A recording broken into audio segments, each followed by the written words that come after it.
Significant winter weather hit communities across the interior northeast on Wednesday morning. A lot of damage was seen after this terrible snowfall. As expected, more than 40 inches of snow fell over the past 2 days over parts of the Great Lake and interior northeast in the first significant lake effect snow event of the season.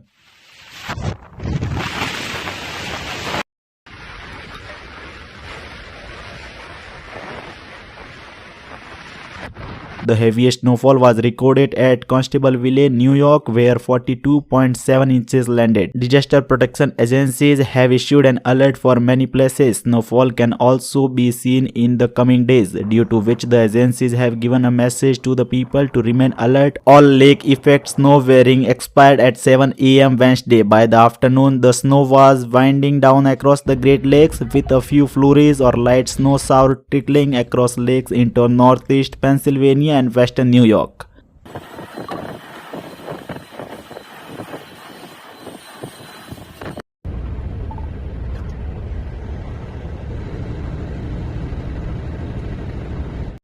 Heavy snowfall is not expected through the rest of the Wednesday, but 1 or 2 inches of snow will be still possible. Frost and freeze related advisories are in place from the Florida Panhandle to South Georgia, as temperature may dip again Thursday morning to near or below the freezing mark, which could damage or kill sensitive crops, and the Weather Service warned.